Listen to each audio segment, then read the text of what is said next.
Salam,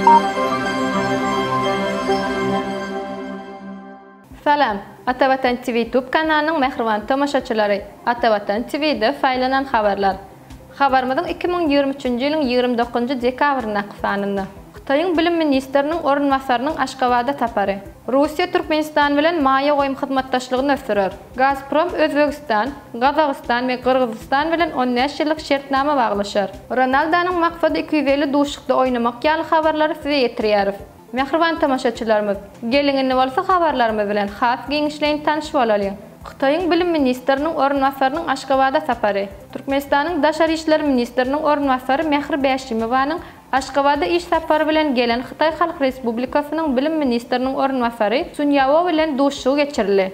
Duşşugyň barşynda taraplar häzirki wagtda iki döwletiň başdanlarynyň ýigitlerli ýokary derejedäki duşşuklarynyň amala aşyrylmagynyň netijesinde Türkmen-Türk strategik hyzmatdaşlygyň dürli ugurlary boýunça depkilini ösdürilýändigini bellädi. Şeýlede Türkmenistan bilen Xitoyň arasynda bilim ulgamynda hyzmatdaşlygyň ýigitlerli ösüş we netijeli häsiýete ýedigi noktalandy. Munyň şeýledigini iki tarapyň ýokary okuw mekdepleriniň wekilleriniň bir-öňke amala aşyrýan saparlary, bilelikdäki maslahatlaryň, seminarlaryň, forumlaryň we sergileriň geçirilmegi suwd edýär. Şunyň bilen bilelikde hünärmenleri taýýarlamak, olaryň alış çalyşygy, maglumat howpsuzlygy boýunça bilim we maslahat beriş çärelerini geçirilmegi babatda hyzmatdaşlygyň güýçlendirilmegi meseleleri maslahatlaşyldy. Gysga we uzak möhletleýin ilim barlygy hemde bilim maksatnamalarynyň lukmançylyk, owa hojalygy, ekologiýa, siýasat öwreniş we başga urlary boýunça okuw sapaklarynyň hemde maslahatlarynyň gurnalmagynyň mümkinçilikleri barada pikir alşyldy.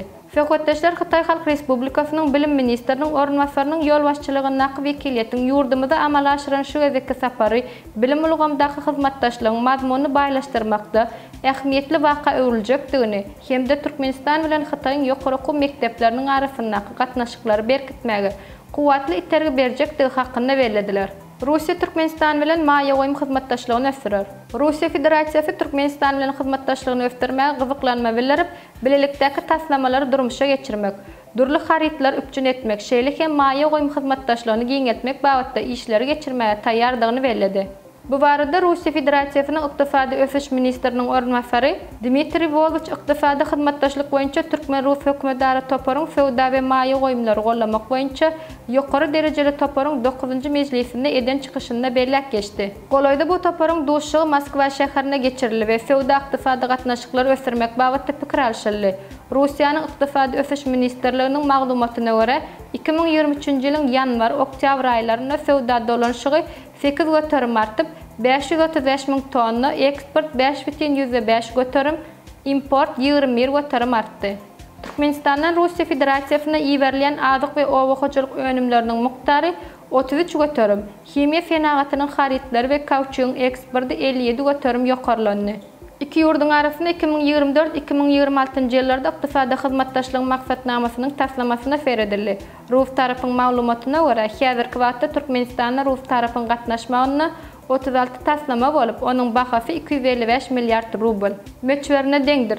Olardan 11 taslama ulanmagy bermek tapgyrynda, 21 taslama maýa goýum, 10 taslama bolsa işçen ulanyş tapgyryndadyr.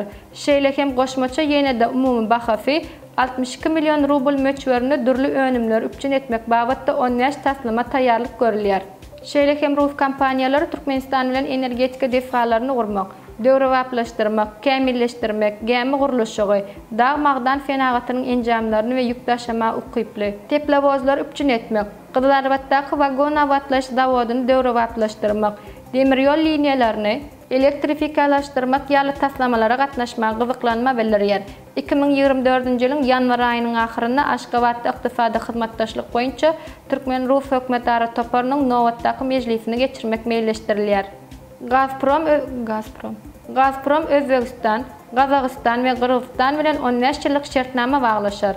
Russiýanyň Gazprom kompaniýasy 2024-nji ýylyň ortalaryna Kyrgyzstan, Gazagystan we Özbegistan bilen orta möhletli 15 ýyllyk şertnama baglaşar. Bu barada kompaniýanyň ýol başçysy Aleksey Miller habar berýär. Rus kompaniýasynyň resmi saýtynda habara görä, gysga möhlet üçin ýene bir wezipe goýuldy.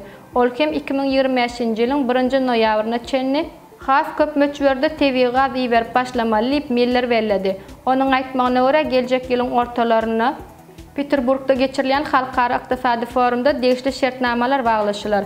Milleriň bellemeğine göre bu şertnamalar esasında 2025-nji ýylyň 1 noýabryndan Merkez Aziýa döwletlerine tebii gazy durnukly iýermek ýoly goýular. Şo ýyla çenli Merkez Aziýa merkezi gaz geçirji farkaly tebii gazy iýermegiň möçberini artdyrmak gözeňde tutulýar.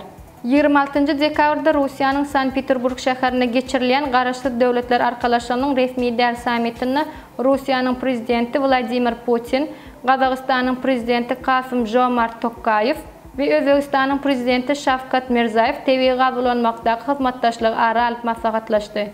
27 dekabrda Vladimir Putin Gazprom kompaniýasynyň ýol başçysy Aleksey Miller bilen doşdy. Ma'lum bolşaly 7 oktýabrda Russiýanyň, Özbegistanyň we Gazagystanyň prezidentleri Russiýanyň tebii gazynyň Gazagystanyň çäginden Özbegistana Merkez Aziýa merkezi gaz geçirjisiniň üstü bilen üstaşyr geçirmegine badalygy berdi. Rus gazy Özbegistana Gazagystanyň üstü bilen iýerilýär. Ýanygyjyň bir bölegi Gazagystanda galýar. Ronaldonyň maksady 250 duşlukda oynamak.